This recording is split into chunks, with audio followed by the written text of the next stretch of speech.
नमस्सर्वेभ्यः। अद्य तिङन्तप्रक्रिया पाठे प्रथमः वर्गः विषयप्रवेशः। आदौ मङ्गलश्लोकं पठामः। येनाक्षरसमाम्नायमधिगम्य महेश्वरात् कृत्स्नं व्याकरणं प्रोक्तं तस्मै पाणिनये नमः। वाक्यकारं वररुचिं भाष्यकारं पतञ्जलिं पाणिनिं सूत्रकारं च प्रणतोऽस्मि मुनित्रयम्।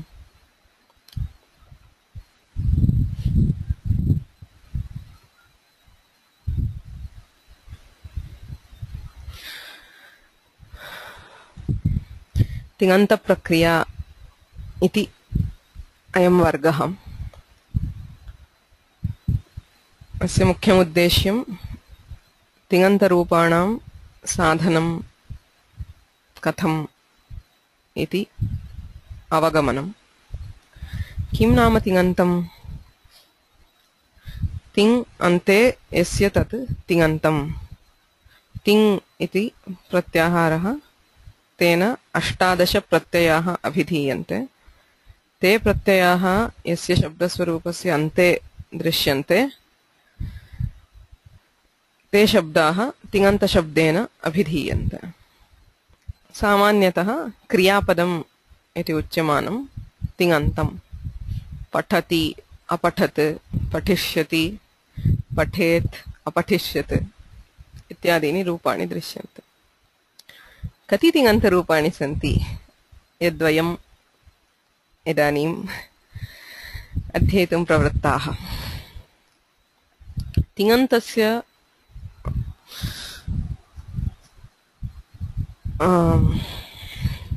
प्रामुख्यं किम्?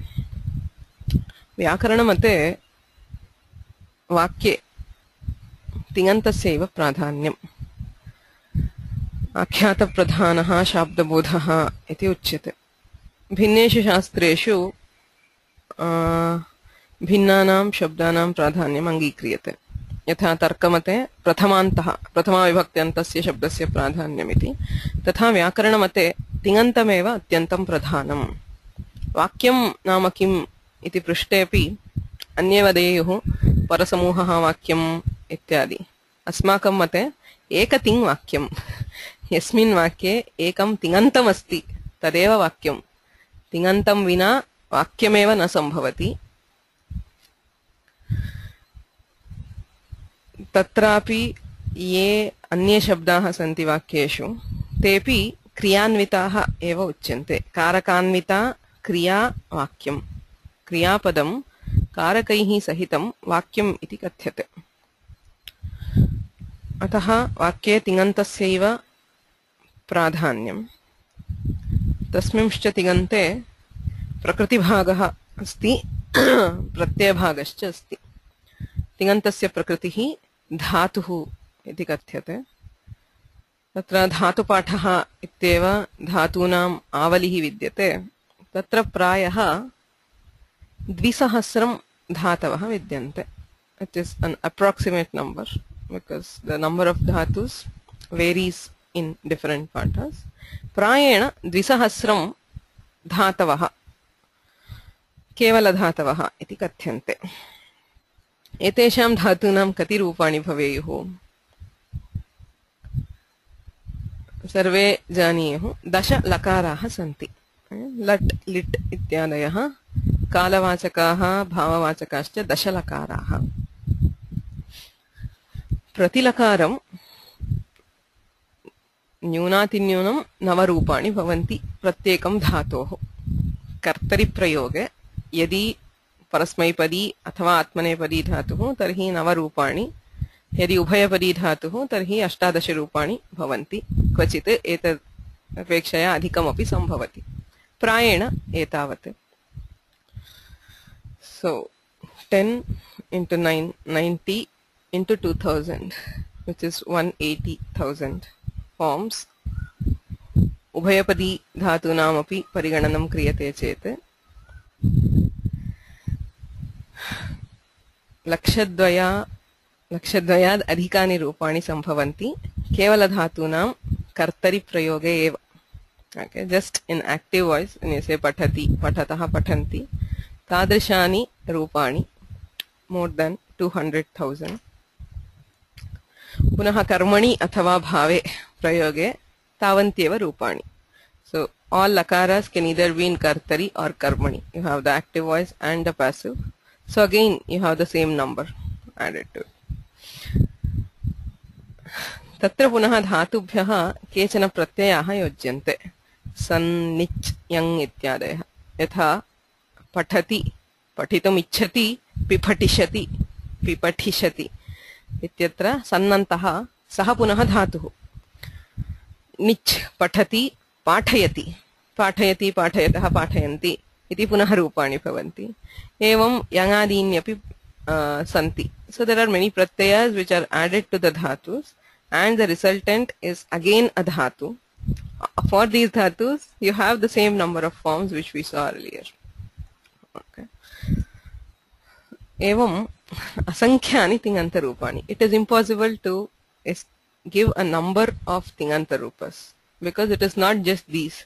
You also have a category called nama dhatus. From namapadas you can derive dhatus, and those dhatus again have forms in all lakaras, etc. So it's literally an infinite number of forms that we are trying to study. So how do we study them? Is it actually possible? Yes, obviously. It is Panini provides for the derivation of all these forms in the Astadhyayi. So what are the number of sutras which give so many forms? Any idea? Astadhyayi has around 4,000 sutras. So of these, what is an estimate of the number of sutras which might be required for Tingantas?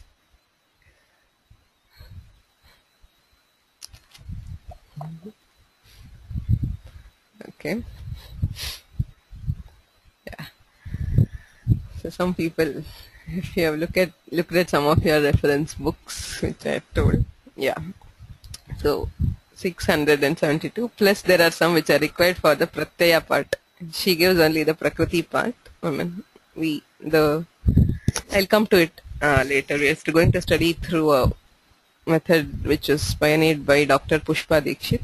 So she gives the number of sutras which are required for Tinantaprakriya as just 672. So that is for the Prakriti part. Even if you include those for the Pratyayas, there is hardly more than 800. With that, Panini defines the derivation of all the Tinganta forms. Okay. So that is what we are trying to study in this class, how to derive Tingantas as given in the Astadhyayi, following the krama of the Astadhyayi. So before we start with the actual prakriya or even the sutras, a small background on Astadhyayi, on how we have been studying Paniniya Vyakarana over the years. Okay. So some of these, I mean, if you have been studying Vyakarana for some time, any time, you should be knowing all of these. It's just treat it as a quick recap of what you already know. So Paniniya Parampara, Asmakam Vyakarana Parampara Arabhyate Maharshina Paninina Paninehe Kriti Panchakam Vidyate Tatra Atyantam Pramukha Vyakarana Paramparayaha Moolavhutam Asti Astadhyayi Ashtanam Adhyayanam Samaharaha Yatha namna uchyate Astadhyayam Ashtau Adhyayaha Santi Pratyadhyayam Chattvaraha Padaha Ahatya Dvatrimshat Padaha Granthe Prayaha Chatussahasram Sutrani. Okay. Ashtadhyayam kimasti iti pashyamaschet sutrapathaha kevalam sutrani uchyante वृद्धिरादैच अदेंगुणः इको गुण वृद्धि नधातु लोपधात आर्धधातुके इत्यादि रीत्या सूत्राणां पाठः एव दृश्यते. सूत्राणाम् अर्थः न दीयते, उदाहरणानि न दीयन्ते, किमपि नास्ति, केवलं सूत्रपाठः एव. तत्र सूत्राणां निबन्धनं कथम् इति चेत् प्रकरणशः निबन्धानि सूत्राणि. एकैकं प्रकरणमधिकृत्य तत्सम्बद्धानि सर्वाणि सूत्राणि एकत्र स्थापितानि महर्षिणा पाणिनिना. यथा इत्संज्ञा इति एकं प्रकरणमस्ति चेत् तत्सम्बद्धानि 8 वा 9 वा सूत्राणि एकत्र दृश्यन्ते. एवं णत्वप्रकरणं, षत्वप्रकरणम् इत्यादि. अष्टाध्याय्यां सूत्रक्रमस्य महत्प्राधान्यं विद्यते. The whole working of the Astadhyayi depends on its krama, okay, the order of sutras within the Astadhyayi. Because as we will see later, one of the main objects of Panini in composing the sutras was compression of information, that is to put information across in as little or as few words as possible. For this he adopts quite a few techniques. The first among them is anuvrittihi. Ekasmin sutre yat padam asti tat agrima sutrepi svikriyate tadarthakaranaaya. Sa anuvrittihi iti kathyate. एवमेव अधिकारः. बहुषु सूत्रेषु एकमेव पदम् अपेक्ष्यते चेत् अधिकाररूपेण दीयते. असिद्धत्वं, परत्वं, पूर्वत्वम् इत्यादीनि बहुविधानि अष्टाध्याय्याम् अति प्रमुखानि तन्त्राणि विद्यन्ते. We will see about all these later. If there is anybody here who is not familiar with these terms, don't worry, we will come to these again.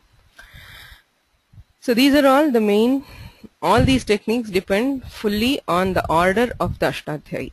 Right? To decide if there is a conflict, which sutra to apply, we look at the number of sutras, which comes later, which comes earlier, etc. To understand the sutra, we need to know the earlier sutras, etc. So, because of his criteria for creating sutras, one is to put related sutras together. The second is to bring all these, bring a compression of knowledge. For this, the Sutra Krama is not according to a Prakriya. That is not what we would like to see if we are trying to derive a form.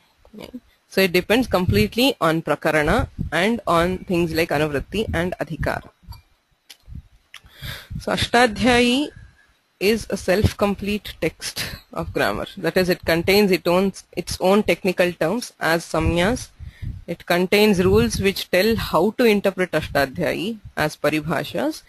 So it is actually self-complete. But for a beginner or for anybody, it is almost impossible to understand Ashtadhyayi without other help. So for this, we have the Vartikas and the Bhashya. Vartikakaraha Vararuchihi Athava Katyayanaha Evam Mahabhashyam Karta Patanjalihi. These are the earliest Vyakhyanas on the Ashtadhyayi, which try to interpret the rules of Ashtadhyayi, try to decide what are the examples for each sutra, how a sutra operates, etc. So the Mahabhashya has many other commentaries, which the Pradeepa by Kayyata, the Udyota by Nagesha, Shabdakaustubha by Bhattoji Dikshita, Deepika by Bhartrhari, etc. So these three are the main granthas which we treat as pramana in Vyakarana. Munitrayam of Vyakarana is Panini, Katyayana and Patanjali. Okay. Vakyakaram Vararuchim, Bhashyakaram Patanjalim, Paninim Sutrakarancha Pranatosmi Munitrayam was what we chanted in the Mangala. Tatrapi yathottaram muninam pramanyam ityasti. So what the Bhashyakara says is pramanam in interpreting any sutra. Okay. So these are the granthas. The other granthas which came in the Paniniya Parampara include the Vakyapadiya by Bhartrhari. There is also the most popular Kashika Vritti. A Vritti Grantha is a text which tries to give the meaning and examples for sutra. Ashtadhyayaः सूत्राणाम् अर्थः उदाहरणानि उभयं दीयते वृत्तिग्रन्थे. तत्र अत्यन्तं प्रसिद्धा अस्ति काशिका वृत्तिः वामनजयादित्याभ्यां रचिता. तत्र पदमञ्जरी न्यासः इति व्याख्याद्वयमपि बहु प्रसिद्धमस्ति. वैयाकरणसिद्धान्तकौमुदी Bhattoji दीक्षितेन विरचिता. So most of you would have been exposed, I guess, to a study of at least a part of the Siddhanta Kaumudi. It is one of the most important texts which is being studied today in beginning Vyakarana. So tasya bahvyaः व्याख्याः सन्ति. बालमनोरमा तत्त्वबोधिनी इति व्याख्याद्वयं, प्रौढमनोरमा इति स्वयं भट्टोजी दीक्षितेन विरचिता, नागेशभट्टेन विरचिता लघुशब्देन्दुशेखरः बृहच्छब्देन्दुशेखरः इति व्याख्याद्वयं च. We also have other independent granthas in Vyakarana like Paribhashendushekara, Laghumanjusha, Bhushanasara, etc. So for us, how are we studying Vyakarana? Vyakarana adhyanam katham kriyate iti pashyamaschet atra parampara dvayam drishyate Vyakarana adhyane. प्राचीन परंपरा इति या कथ्यते तत्र अष्टाध्यायी प्रथमा वृत्तिः वस्तुतः आधुनिकः ग्रन्थः. अष्टाध्यायी काशिका महाभाष्यम् इति तेषां क्रमः. आदौ अष्टाध्याय्याः सूत्राणि कण्ठस्थीक्रियन्ते, ततः काशिका प्रारम्भादारभ्य अधीयते, एवं महाभाष्यम्. Both Kashika and Mahabhashya are granthas which are in the same order as the Ashtadhyayi. That is the same, the order of the sutras is the same. You start with Vrithiradait and go on in the same order. So that is how Ashtadhyayi was being studied till probably 17th century. Okay. Ashtadhyayi kramena eva adhyayanam atyantam prasiddham asit Paniniya paramparayam. अद्यापि प्रायः उत्तरभारते बहुषु गुरुकुलेषु इयं पद्धतिः दृश्यते. किन्तु प्रायेण भारते अद्य दृश्यमानं नव्यपरम्परा इति कथ्यते. तत्र कथम् अध्ययनं? लघुसिद्धान्तकौमुदी, ततः सिद्धान्तकौमुदी, तद्व्याख्याग्रन्थाः प्रौढमनोरमा, लघुशब्देन्दुशेखरः, अन्ते महाभाष्यम् अधीयते. प्रायः सर्वत्र अतिजनप्रिया इयं परम्परा भारते. विशिष्य विश्वविद्यालयेषु अन्यत्र यत्र यत्र पठ्यते प्रायेण कौमुदीम् आरभ्य एव पाठः. कः भेदः नव्यपरम्परायाः प्राचीनपरम्परायाश्च? सिद्धान्तकौमुदी यदि दृश्यते तर्हि तत्र सूत्रक्रमः भिन्नः. अष्टाध्याय्यां या परम्परा यः सूत्रक्रमः दृश्यते कौमुद्यां सः क्रमः नास्ति. प्रक्रिया ज्ञानं यथा भवेत् तथा सूत्राणि योजितानि कौमुदी ग्रन्थे. किमर्थम् इति पश्यामश्चेत् किमर्थं सूत्राणां क्रमः परिवर्तितः? Why a reordering of the sutras? That is at the base of what we call the Navya Parampara. If you look at, say, any simple prakriya, Ashtadhyayi क्रमेण अध्ययने सूत्रज्ञानं सम्यक् भवति, किन्तु प्रक्रियाज्ञाने क्लेशः दृश्यते. विशिष्य ये आरम्भतः पठन्ति बालाः, तेषाम् अष्टाध्यायी क्रमे प्रक्रियाज्ञाने क्लेशः स्यात्. किमर्थं? रामः इति एकं रूपमस्ति, the simplest नामपद रामः. So how do we derive this? If you go to the root, रमुक्रीडायाम् इति धातुः, the dhatu is ram, तस्मात् घञ् इति एकः प्रत्ययः क्रियते अकर्तरिचकारके संज्ञायाम् इति सूत्रेण.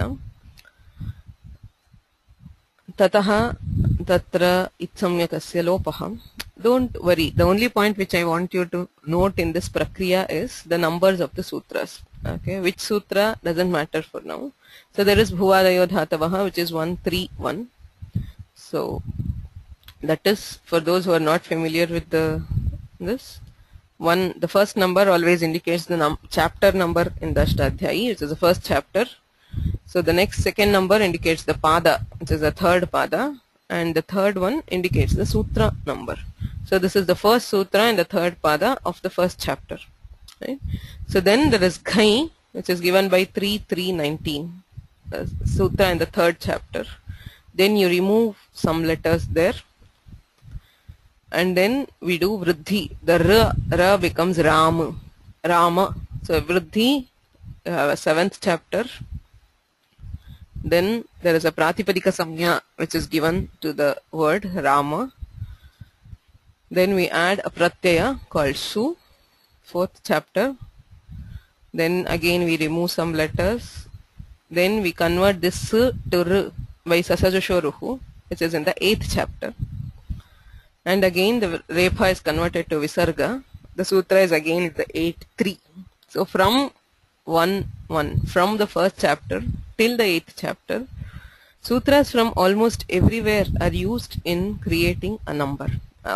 In creating a form, a particular form.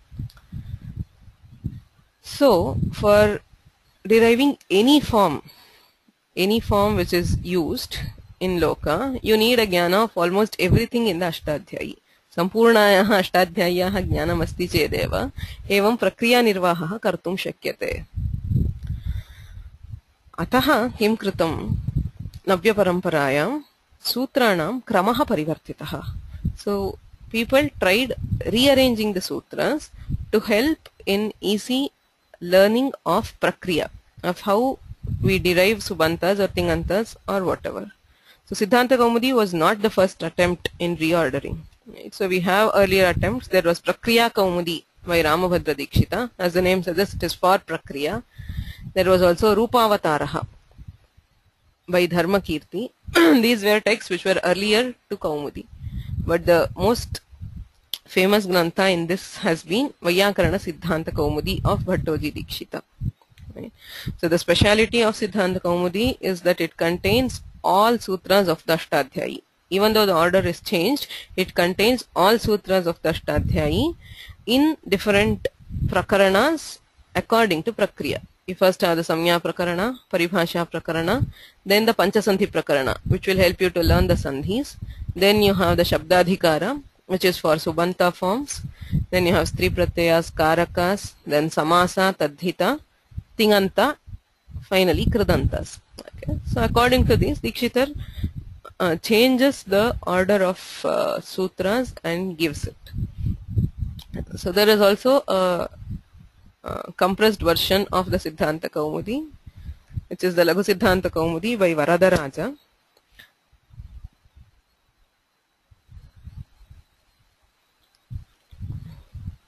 Which gives not all but a selection of the important sutras from the Siddhanta Kaumudi. So the Sutrartha will almost be the same, and examples to help an even a complete beginner in Vyakarana. Okay, these two are the texts which are studied primarily as the beginning texts of grammar today. So there are other versions of the Kaumudi like Madhya Siddhanta Kaumudi or Sara Siddhanta Kaumudi. So this is what is being studied today as beginning. So there is a question here. Is it true that Vaidika Prakriya at the end was added by someone other than Bhattoji Dikshitar? I don't think so. I have never heard of such a view, and it has been claimed in many places that the speciality of Siddhanta Kaumudi is that it deals with all sutras of the Astadhyayi. So I don't see any reason why Bhattoji Dikshitar would leave out Vaidika sutras.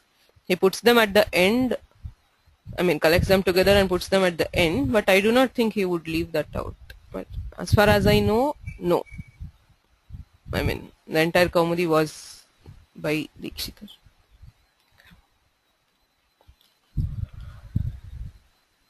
So Siddhanta Kaumudi has many advantages. Okay, that is why it has been accepted almost worldwide. Right? For a beginner, it gives a very good introduction into the Paninian system. It defines some of the important terms, and then it defines the paribhashas, how to interpret the rules, and then things which are extremely required for prayoga, like say learning sandhis first and then learning the shabdas, etc. And the Sutrartha of Bhattoji Dikshitar are incomparable. Extremely, only when we read a grantha like the Mahabhashya do we understand how well Bhattoji Dikshitar has phrased his Sutrartha.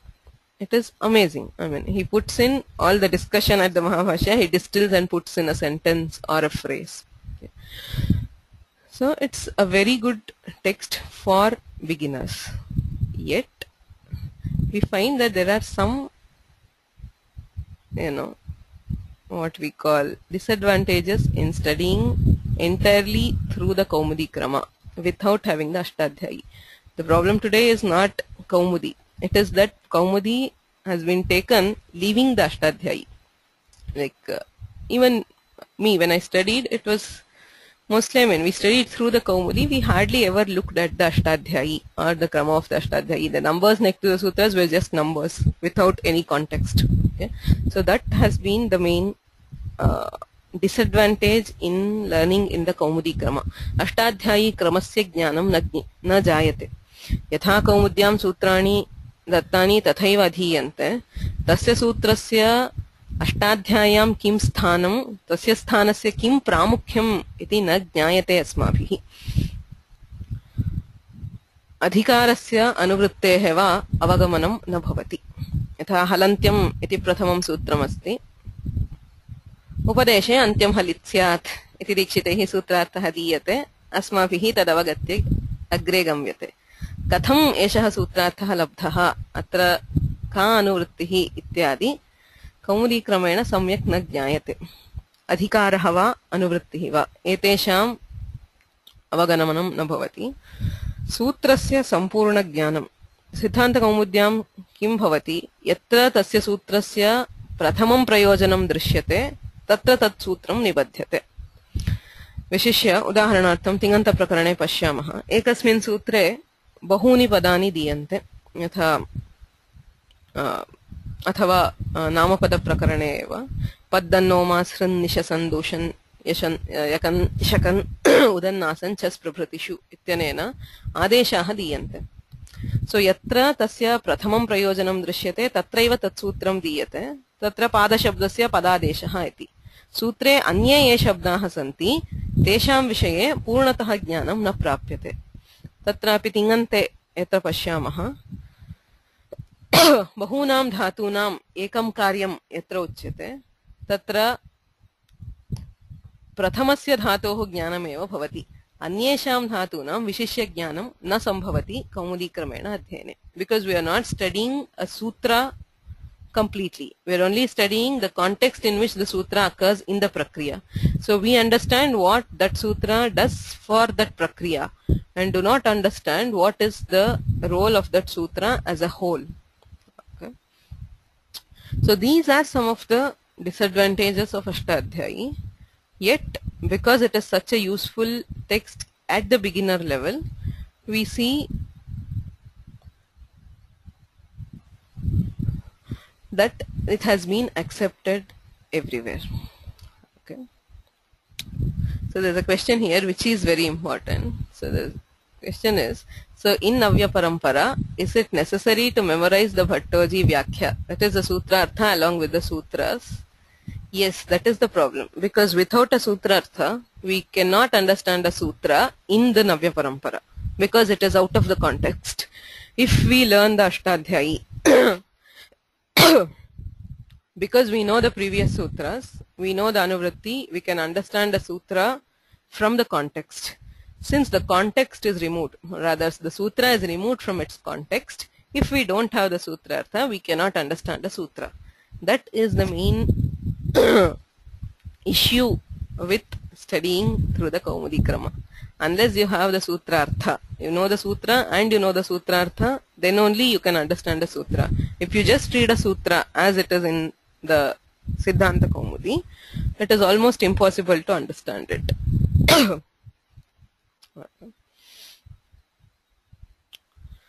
So, Kaumudyam Tinantaprakranam katham adhiyate iti adau pashyamaha. Bhadiganādarabhya churadi paryantam prakaranani santi. So it starts with Bhadi prakaranam, Adadi prakaranam, etc. There are 10 ganas of dhatus. So for each gana there is a prakarana. Pratiganam dhatu pathakramena dhatu rupa siddhihi. So in each prakarana he takes one dhatu. Say the first dhatu is bhusattaya, and for that dhatu he will there is prakriya siddhi for all the forms of that particular dhatu. Okay.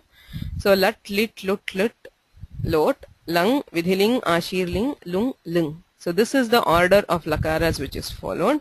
So in this order we learn the forms of each dhatu. Say first bhudhatoho latlakare katham rupani siddhyanti, anantaram litlakare katham, lutlakare katham ityadi. Tattat prakriyartham upayuktani sutrani vyakhyatani. So where a sutra is needed for the first time, he puts it and derives that particular prakriya. Okay. And also as we go on, whatever is the special rule required for that particular dhatu, only that is taken up. Okay. So the krama which I am following, or we are following in this course, is not the krama of the Siddhanta Kaumudi. Okay.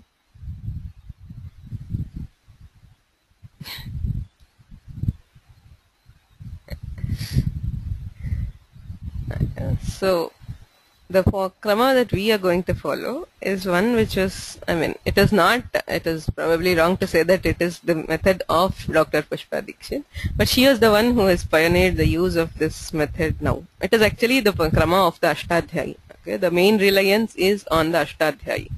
Okay, so there is a text called Astadhyayi Sahajabodha which she herself has written.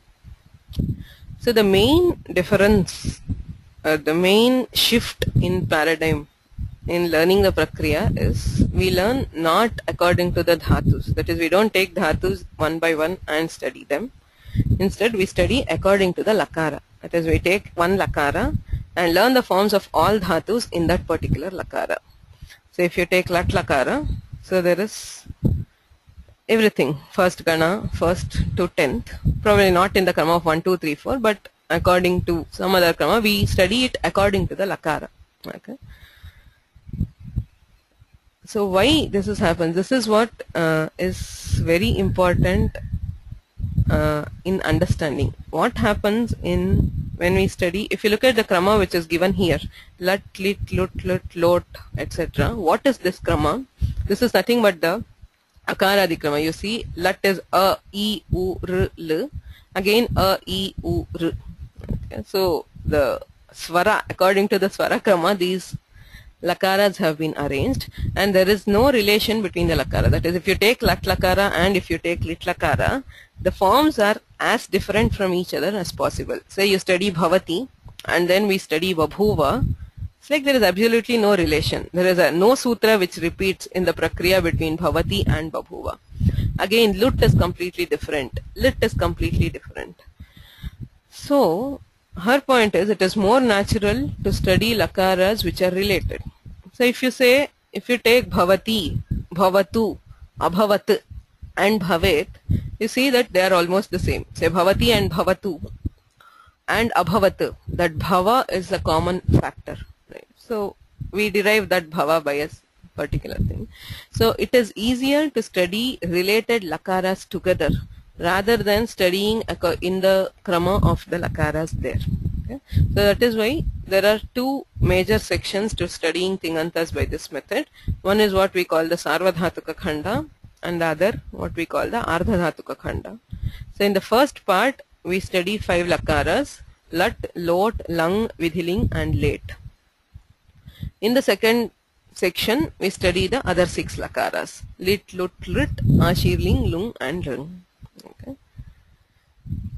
So the main emphasis in this method is Astadhyayi prakarana wise. That is how Panini wrote it. That is, learn each prakarana. Say if you take Itsamya prakarana, so take the entire prakarana and understand the prakarana as a whole, so that wherever we go, we know what is Itsamya.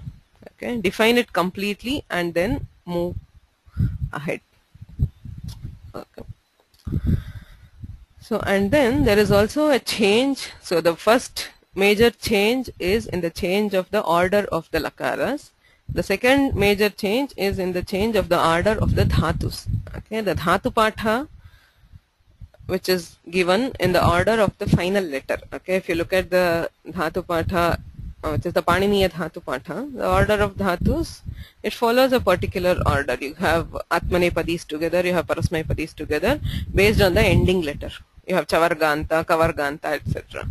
But the Dhatu Patha, in case of studying it in this way, it depends on the final letter. If it is a ajanta, if the dhatu ends in ach, that is a vowel, we look at the final word. If it is a halantya, we look at the upadha. So there is a different order of dhatus. There are certain categories of dhatus. So we study dhatus in that particular categories, and we study one lakara at a time, so that we can understand the entire lakara for all dhatus together. Okay. So those are the salient features of the krama which we are studying. Why we study it in this way, or why I wanted to teach it this way, is because, well, I studied Tinantas first in the Kaumudi krama. Okay, that is how I did not even know that a different krama could exist at that time. So we studied according to the Kaumudi as it is, like Bhadi, Adadi, etc. So even at the end of it, I found that I was not very good at Tinantas. I did not feel it till Samasas. Till the end of Samasas, the Kaumudi krama was fine. Once you finish a prakarana, the understanding of the prakarana was fine. But it was in Tinantas that I personally felt the first major challenge. Even after studying everything that was in the Kaumudi, I was not good at the prakarana. I could not give the prakriya for many of the dhatus, or something which was not given. Other than a few major dhatus, if I was asked for the prakriya of something else, I was unable to give it. There was no, in the brain there was no, it didn't come together to make me feel that I had actually understood the prakarana. So it was only much later, after I studied many of the advanced granthas, that I had a chance of attending a workshop by Dr. Pushpa Dikshit. She is a retired lecturer who is in Bilaspur. Okay, she has a institution there called the Paniniya Shodha Samsthan. So she gave a workshop. It was just 15 days of workshop. She did the entire Tinantaprakarana in that 15 days. Okay, it was a super fast workshop, but still at the end of those 15 days, I knew much more about Tinantaprakarana than what I had spent around more than 2 years in studying the Siddhanta Kaumudi. Just the Tinanta Prakarana had taken more than 2 years. And in those 15 days, it was not learning it anew. It was just knowing how to put it together to actually understand and retain it. What is the order in which, if we study it, we can actually remember those and apply those to actually derive the Tinantas. That was the major factor which left me, everybody who attended the workshop, spellbound. Because learning in this method, relying on the Astadhyayi, just looking at the Astadhyayi, it is so easy to understand what is happening there. Okay, once you put the sutra into its context in the Astadhyayi, you just read the 10 sutras and it's very obvious what the sutras are saying. Okay. The same sutra, if you take it out, it becomes almost impossible to understand where all it applies, why and how. Okay. So it was because I found the method so easy. After that, I have again tried studying it in both ways. I have tried to see how it is in the Kaumudi or the Astadhyayi Krama. I thought for a long time on which. There was many of students who were asking for Tinantaprakriya. So I myself was very confused because the parampara in which I studied was the Kaumudi parampara. This was something new, but yet I thought I should do this because I found it very useful. And I am sure that you will also find it very useful if you put in a bit of effort. This course is not going to be a one-way lecturing course, because Tinantaprakriya does not work that way. Okay, it will require work from your side, basically practice. There is not much to be learnt here, as in there is no difficulty in understanding the things. Say if you go to some things like Karaka or Samasa, understanding what the sutra says and this is difficult, but here it is mostly application oriented. So what we are going to do in this course is we are going to study and then we are going to work on it. Okay, there will be a lot of exercises. If you make the time, and if you take the time and effort to work on those exercises, I'm sure that Tinantaprakriya will be very, very easy for all of you. So the main books we are going to, okay, sorry, before that there are a few questions. Yeah. Is late covered in Siddhanta Kaumudi as a separate lakara or just under Vaidika Prakarana? Yes, in the Siddhanta Kaumudi, late lakara comes under the Vaidika Prakarana because late is a lakara which is used only in the Vedas, so he does not include it in the Tinantaprakriya. I mean, there are only 10 lakaras, excluding late, which are dealt with in the Tinantaprakriya.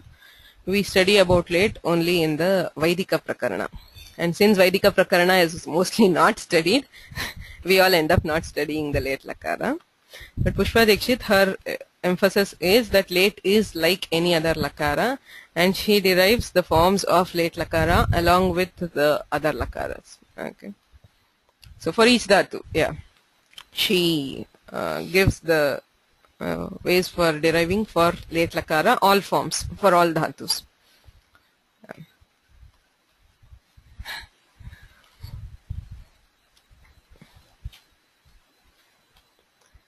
So yeah, there is one more comment which says that the Sutrartha is very cryptic in the Siddhanta Kaumudi or the Laghu Siddhanta Kaumudi.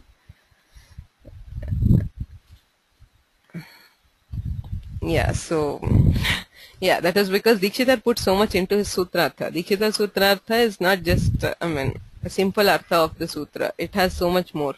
That is why the Sutrarthas are very valued, but that is also why, yes, at the first instance they may seem a bit difficult because he makes them very precise and very correct. Okay. So yeah, coming to the books which we are referring for this, the main book which we will be referring to is the Astadhyayi. Okay, that is one book which you should have. There is one book called Astadhyayi Sutra Pathaha Prakarana Nirdesha Samanvitaha, which is by Dr. Pushpa Dikshit, which has been published by the Samskrita Bharati. I think it is available in most Samskrita Bharati stores. So the speciality of this Astadhyayi, or this edition of the Astadhyayi, is that she gives the subheadings for each Astadhyayi. As in the Astadhyayi, just give me a second, I'll show you a file. 1 second, please.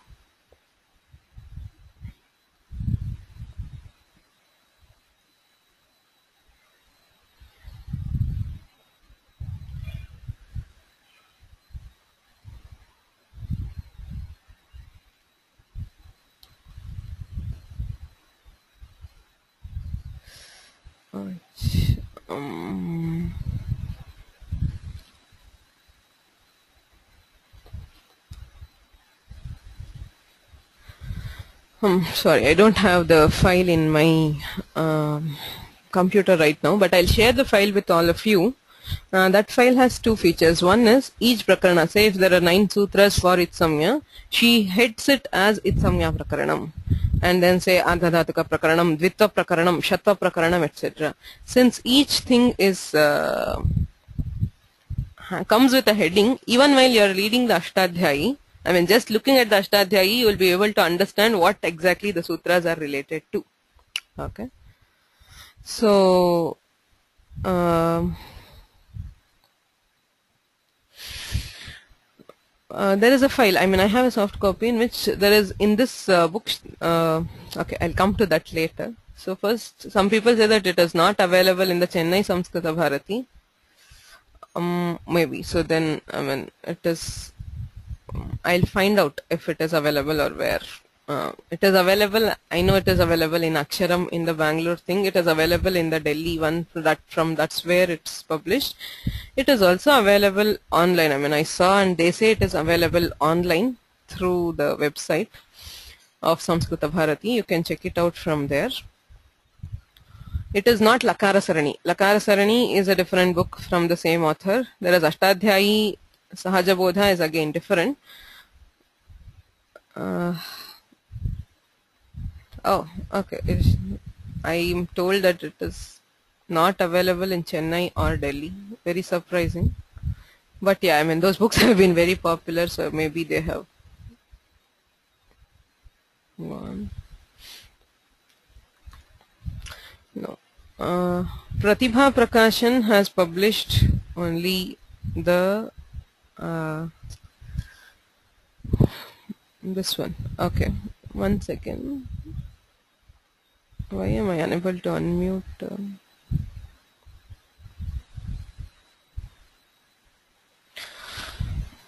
Okay, so a person says that it is available in Jayalakshmi store in Mylapore. Okay, you can check out Jayalakshmi. Okay, but for now, if it is not available, don't worry. Try to get it. It's a very good book. There's also one more good edition of the Astadhyayi, which has the Anuvrittis marked in bold. Okay, so that is also possible. For now, I mean, for this prakarana, what I will do is I will share a soft copy of Astadhyayi, which is with me. It has a list of all sutras. So the sutras which are required for Tinantaprakriya have been highlighted. I wanted to show you the file, but I don't have it in my system right now. So I'll share it with you on the Pathasala. Just use that file. So it has the prakaranas labeled from her book. I labeled it from her book only for those sutras which are connected with Tinantas. Okay, with what we are going to do, the sutras are all highlighted and they are labeled with prakaranas. So for now you can use that. Let us see. I'll try to find out more about where this particular book is available. Okay.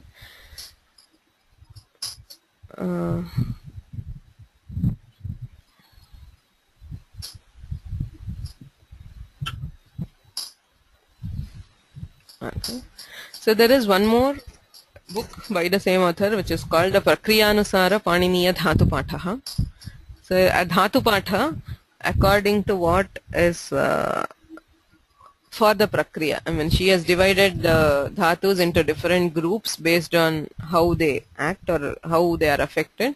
So that is another text which will be useful. So if you can't find it, again I'm trying to get a soft copy of this, as in make a soft copy of this. So both Astadhyayi and Dhatu Patha, whatever is required for us, we will have as a soft copy. Wherever possible, if you find the book, do buy it because they are useful. There are other books by the author like Tinanta Kosha, there is Tinkrit Kosha, and those, they are all useful as references. But I will not be using any of them directly in this course. Okay, so you have Paniniya Moola Dhatu Patha is always useful, but the Tinanta Kosha or the Lakara Sarani or whatever, I am not directly using it. The book I am using for my reference is the Astadhyayi Sahaja Bodha, the parts 1 and 2. Okay, part 1 deals with the Sarvadhatuka Khanda and part 2 with the Ardhadhatuka Khanda. I don't know if this is available because even when I bought it, it was not easily available, and you don't actually require it. Don't worry if you do not get it. It's a reference book. It is actually a book which is in Hindi. It is meant for self-study. People are supposed to read it and understand it by themselves. So, but we are going to cover everything which is there. Almost everything which is there. It is published by Pratibha Prakashan. The publication references for these are given in the website. So, if you find those books, buy them. If not, it's okay. At least as far as this class is concerned, it's okay, because most of the material which I am using will be in the form of slides, and I'll upload the PDFs and whatever documents which are required supporting like the Astadhyayi or Dhatu Patha, I'll share with you in the Pathasala. So please download them and use them. Other than that, there is no book which I will be following. Like the Siddhanta Kaumudi, we might refer for some sutrarthas, some cases, but mostly we will be relying on the Astadhyayi. Okay. So are there any questions, other questions with regarding to the course?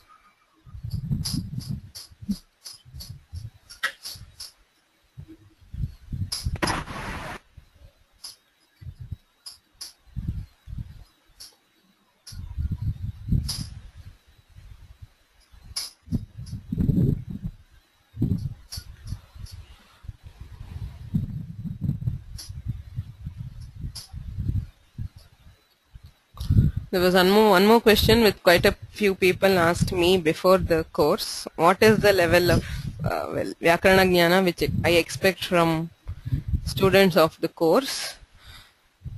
Not much actually. I mean, the course is designed in such a way that even a person who is entering into Paniniya Vyakarana should be able to understand it pretty easily. A general familiarity with a few basic concepts would be helpful, because I mean, learning everything new. So we will be at the beginning of the course, I'll be doing a quick recap of the basic concepts which we require, starting from the Maheswara Sutras. So those are the concepts which will be required by everybody. Okay, so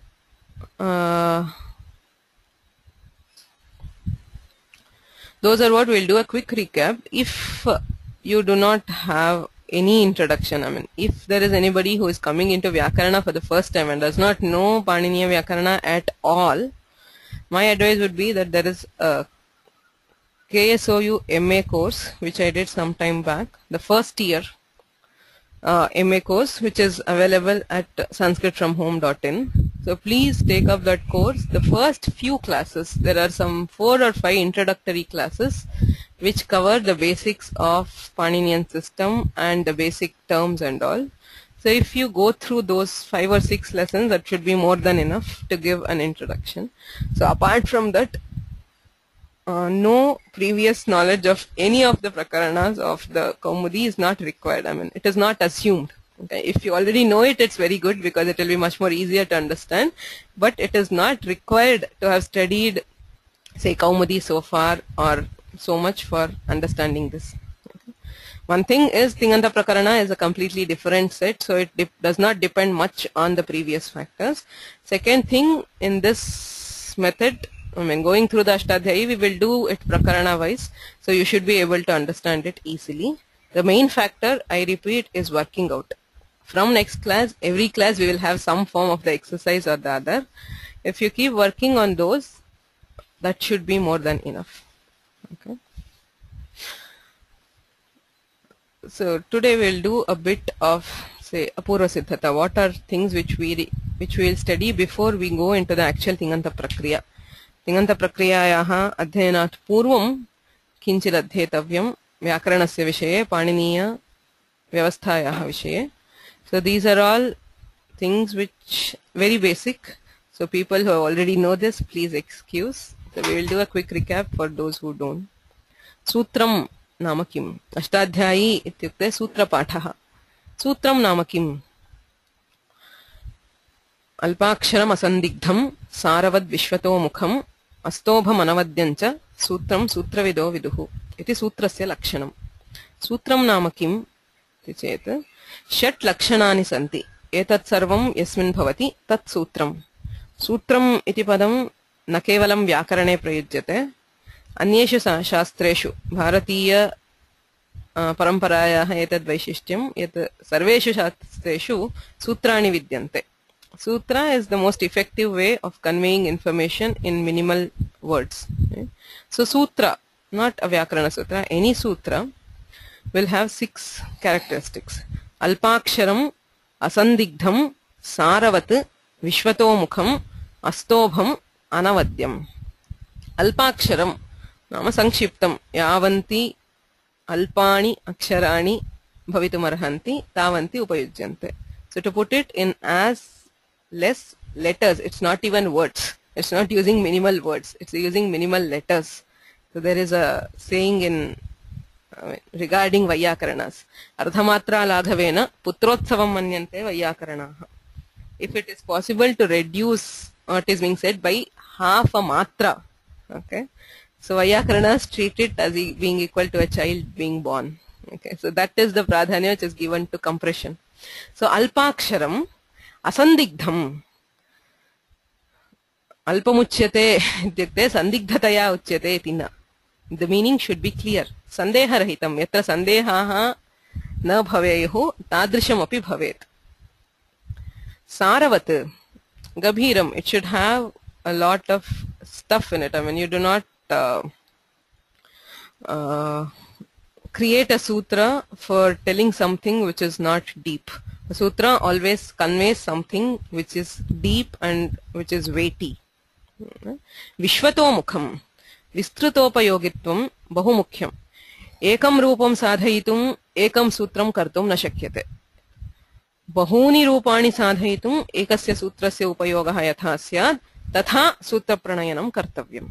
So this one sutra, which is told in a compact way, should be able to achieve a lot. That is, in terms of Vyakarana, it should be able to derive many forms or be used in many contexts, not limited to a single context. There are sutras. It does not mean that there are no sutras which apply to a single form. In inevitable cases, there are sutras which are for a single form, etc. But as a general rule, as far as possible, it should be generalized. That is, the sutra should be applied across wide contexts.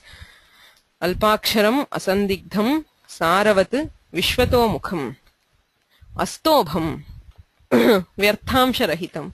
So this is again, alpaksharam and astobham are mostly the same. You put it in minimal words is you cut out something, everything which is not essential for a sutra to operate. Anavadyam nirdushtam syat. When you're, there are different kinds of doshas that can creep into lakshanas or sutras, like avyapti, ativyapti, asambhava, etc. Where there are different kinds of mistakes that can occur. So it should be correct and precise, that there should not be any mistakes. That is, you apply the rule and you end up with a wrong form. So such mistakes should be avoided. All these are the lakshanas which are to be seen in sutra, and Paninian sutras mostly incorporate most of these. That is why Paninian sutras are held in high esteem, because sutra lakshanaanugunam sutrani pranitani bhagavata paninina. Tatra sutra prabhedaha katividhani sutrani bhavanti. Tatrapi षड्विधानि सूत्राणि सन्ति. संज्ञा च परिभाषा च विधिः नियम एव च अतिदेशोऽधिकारश्च षड्विधं सूत्रमुच्यते. Sutras are of 6 kinds. Samnya सूत्राणि तानि यत्र शास्त्रे उपयुक्तानि विशिष्टानि पदानि तेषां लक्षणम् अभिधीयते. So there are technical terms which are used in the Shastra. Say if we come to Vyakarana, we use a term called vriddhi. साधारणतया भाषायां वृद्धिः नाम एधते वर्धते इत्यर्थः, टु ग्रो. किन्तु व्याकरणशास्त्रे वृद्धिपदेन आकार ऐकार औकाराः गृह्यन्ते. कथं ज्ञायते? तदर्थम् एकं सूत्रमस्ति. So Panini has a sutra which defines the technical terms which are used here. Say वृद्धिरादैच्. वृद्धिः नाम आत् ऐच्. आकार ऐकार औकाराणां वृद्धिः इति संज्ञा विधीयते. एतत् संज्ञासूत्रम्. परिभाषासूत्रम्. सूत्रार्थः कथम् अवगन्तव्यः? How do we interpret a sutra? If he says इको यणचि, इकः यण् अचि, कः अर्थः कथं ज्ञायते चेत् परिभाषासूत्रैः ज्ञायते. सूत्रे यदा काचन विभक्तिः उपयुज्यते तस्याः कोऽर्थः. सूत्रे आदेशः दीयते, कुत्र कस्य आदेशः भवति इत्यादि. So how do we interpret a sutra? How do we apply a sutra? Those are what are given by paribhasha sutras. Vidhi sutra. Vidhiyate iti vidhihi. The operative sutra, that which gives a particular process, that which defines a particular process. Say iko yanachi. Replace ik with yan. So such sutras are called vidhi sutras. Niyama sutrani. Niyama sutras are those which regulate the operation of the vidhi. Say they restrict its operation to a particular case. Say there is sanyogantasya lopaha, which says that a sanyoga at the end of a word will be deleted. So ratsasya. A niyama sutra says that following repha, only sakara will be deleted, nothing else. So it is restricting the application of sanyogantasya lopaha. That is an example of niyama sutra. Atidesha. We impose the properties of something on something else. Okay, that is called atidesha. Sthanivat adeshaha.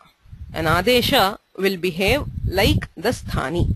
So the properties of sthani are imposed on the adesha. So this is called atidesha. Adhikara, as I said, is a rule which governs a long range of sutras. Say pratyayaha ityasti ashtadhyayaha tritiyadhyaye prathamapade prathamam sutram pratyayaha. So 3 chapters of the Astadhyayi, 3rd, 4th and 5th, all 3 chapters are covered by this adhikara, which means that everything that is told in 3 chapters is a pratyaya. So the sutra itself does not tell anything, it is just a heading. It says pratyaya, everything that follows till the end of that adhikara is a pratyaya. So these are the 6 kinds of sutras. Okay. So before studying the sutra itself, we will have to study the samnyas and paribhashas to understand what it means, and then using samnyas and paribhashas we study the other kinds of sutras. Okay.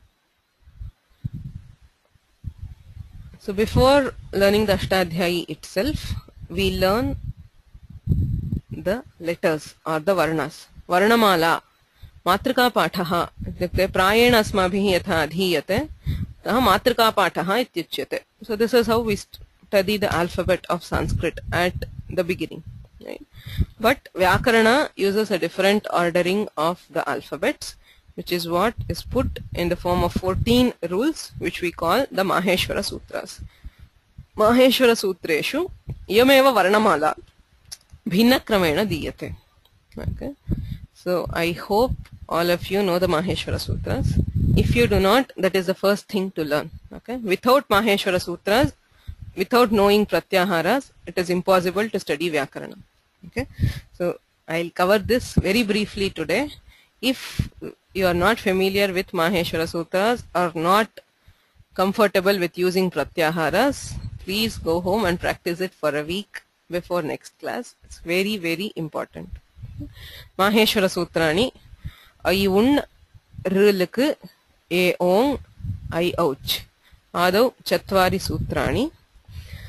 So everything marked in red, that is the last letter of each Maheswara Sutra, is called It. We will see more about It later. So these 4 rules give the vowels or swaras of Sanskrit. A, I, U, R, L, A, O, I, O. So the vowels have many types and subtypes, Dirgha, Pluta, Anunasika, etc. But these are the 9 vowels. Swaraha Chatvari Sutrani Tataha Hayavarat Lan Nyamangananam Jabhanya Ghadadash Jabagadadash Khapachathatha Chatatav Kapai Shashasar Hal Iti Maheshwarani Sutrani Chaturdasha. Atra Eshu Dashasu Sutreshu Vyanjanani Uchyante Hakaradarabhya Punaha Hakara Paryantam. Tatra Hayavara La Hakaraha Tataha Antasthaha Yavara La Tataha Anunasikaha Vargasya Panchamaksharani Varga Chaturthaha Jabha Gadha Varga Tritiyaha Jaba Gadada Varga Dvitiyaha Khapa Chathatha Varga Prathamaha Chatata Kapa 5, 4, 3, 2, 1 is the order.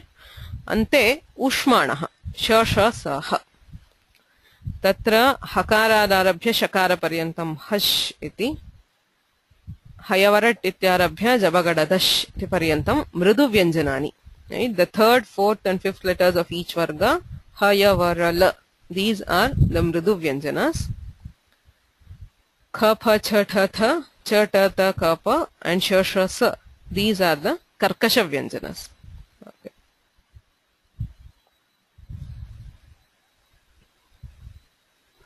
Okay.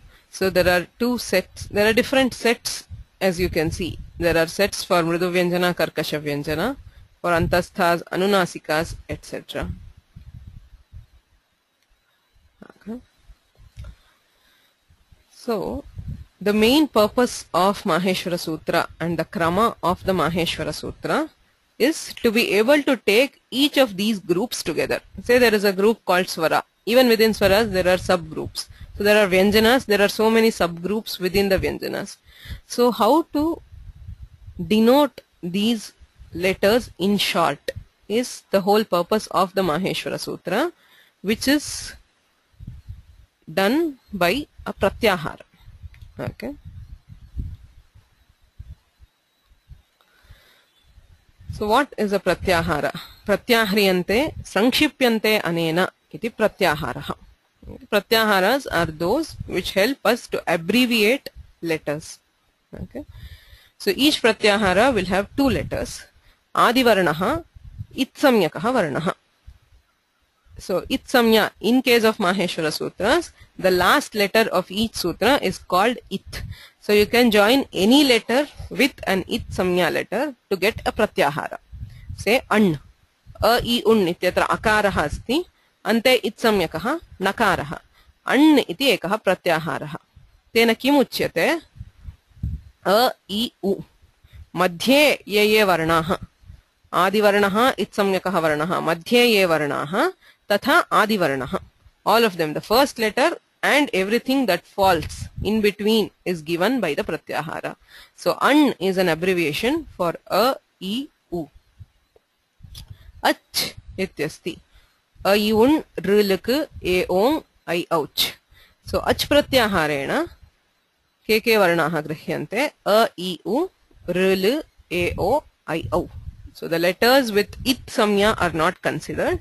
Other than that, everything that falls in between is given by a pratyahara. So pratyahara is a means for abbreviating the letters. So there are around 44 pratyaharas which have been used by Panini or the Vartikakara. So some of the major pratyaharas, you have ach is the swaras. It refers to all the swaras.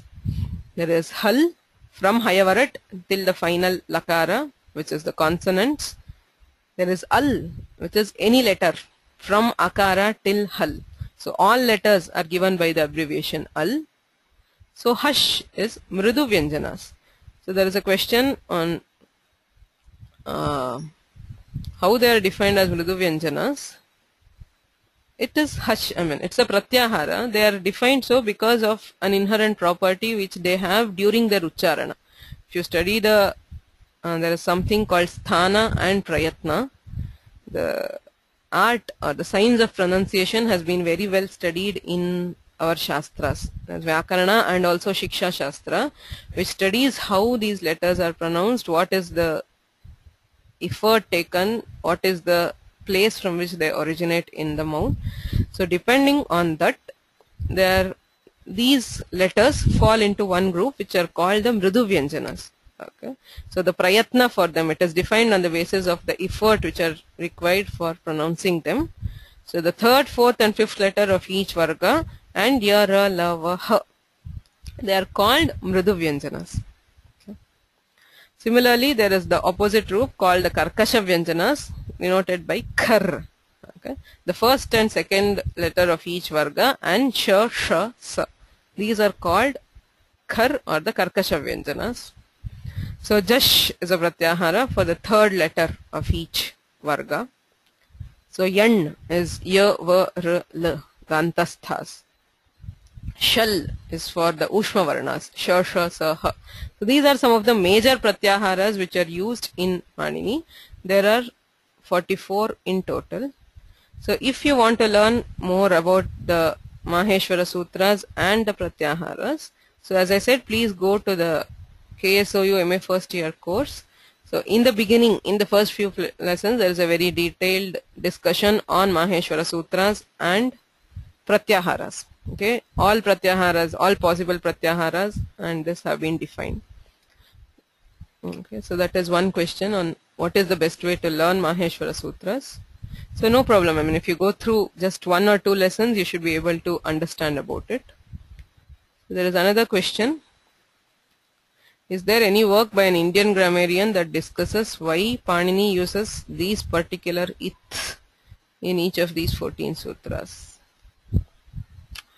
I have not heard of any such work. And why a particular? There is widespread discussion on why he uses the same anubandha twice. Right? There is nakara. There are only two things which repeat in the Maheswara Sutras. One is the hakara in Hayavarat and Hal, And in the anubandhas, it is nakara, which is used in ayun and lan. Okay, so those two things have been discussed. Why does he use them twice? So use of hakara twice is because it is a letter which falls in both kinds of groups. So there are different pratyaharas which we require hakara. So for that we use it. That has been well discussed. Why he uses nakara in two things is again he discussed, and there is a principle which we get out of it. Vyakhyaanato vishesha pratipattihi. So Panini indicates that sutra is, vyakhyana or commentary, especially by the bhashya, is pramana in understanding wherever there is a confusion regarding any of the sutras. Say you do a pratyahara like an. Is it with the nakara of ayun or is it with the nakara of lan? Similarly, when we say in, which is the one? Okay, so there is he has purposely used nakara twice to give rise to a doubt and to indicate that such doubts can be resolved through further commentaries as given in the bhashya. That is what we derive. But other than the other letters, I don't know of any discussion why that particular letter has been used. Okay. Are there any other questions?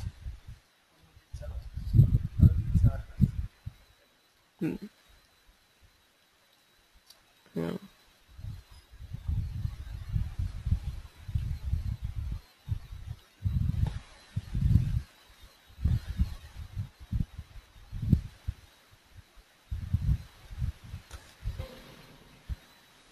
So there's a question, how are they defined as mridu consonants, and how, I did not understand what is intended by the question.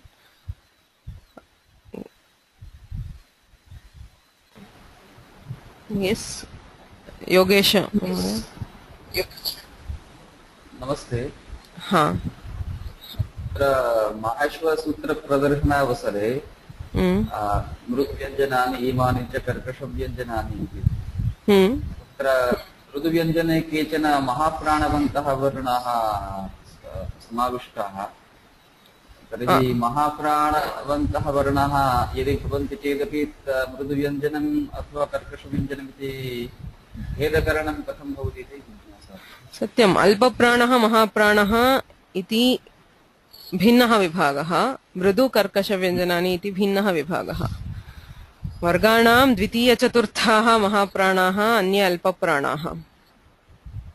किन्तु वर्गाणां तत्र बाह्यप्रयत्नेषु विवारसंवारः, श्वासः, नादः, घोषः, घोषः इत्यादि उच्यते. तत्र ये नाद, अघोष, संवार इति येषां प्रयत्नाः ते वर्णाः मृदुवर्णाः. येषां विवारः, श्वासः, अघोषः ते कर्कशवर्णाः अथवा कर्कशव्यञ्जनानि. अतः अल्पप्राणमहाप्राणस्य तस्य च सम्बन्धः नास्ति. So that is a totally different. Alpaprana Mahaprana is a different Bahya Prayatna, and these are different Bahya Prayatnas. So based on these we classify into Mridu and Karkasha. Based on just the Vayu, the amount of air, breath, we can classify them into Alpaprana and Mahaprana. So in both of those we have Alpapranas and Mahapranas. That means Mridu Vyanjana and Karkasha Vyanjana has nothing to do with breathing system while pronouncing the letters. It is not the breath. It is other effort which is required in pronouncing them.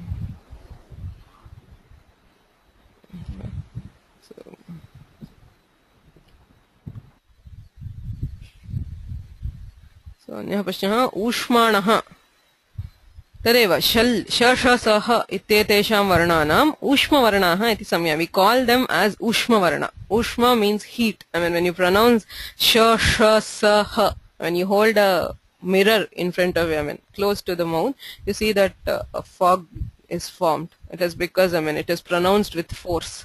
So those varnas are called ushmana. Okay.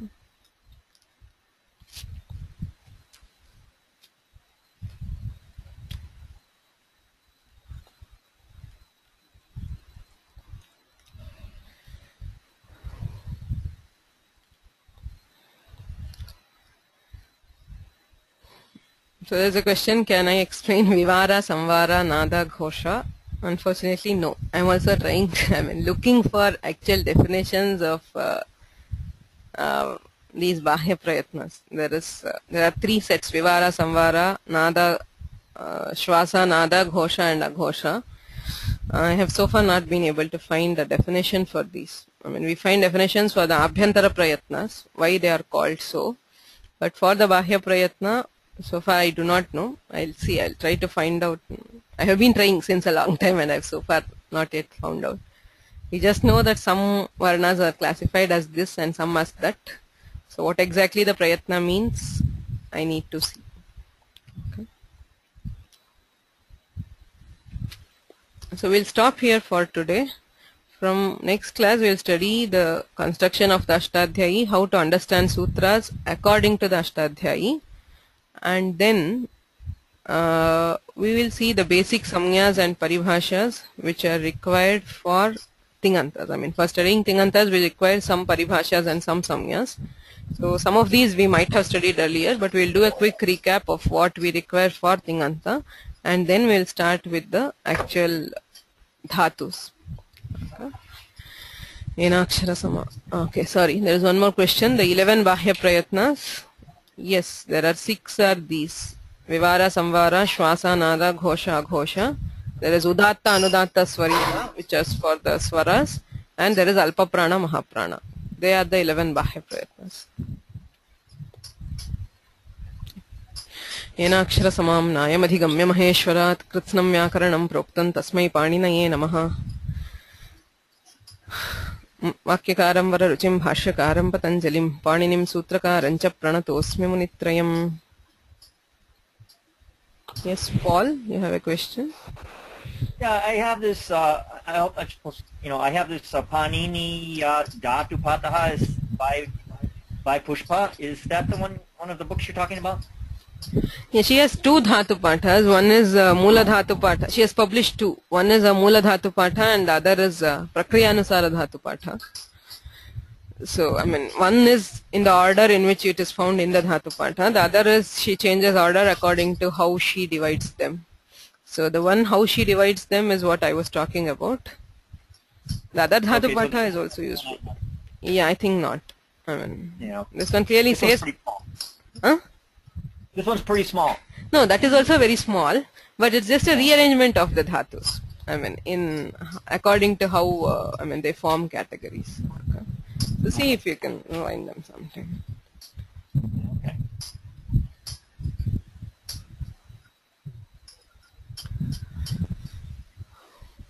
So there is one more question. Can we apply the Bahya Prayatnas to other language sounds? Yes, all the Prayatnas and Sthana which are defined in the Shiksha Shastra have been found to apply across languages. It does not have to do anything with the language, it's just a sound. So the sounds can be classified, they have been classified. Any language you can apply these Prayatnas, but more about how the particular Bahya Prayatna is applied and what is the application in that particular language has to be taught.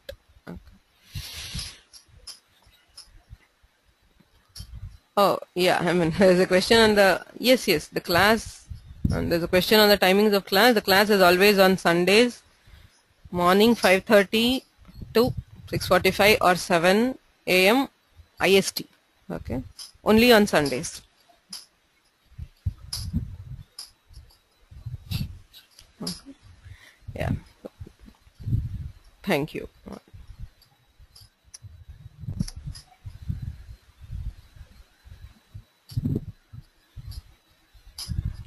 Yeah, there's no homework today. So first class you're let off. From next class we will have exercises for each class.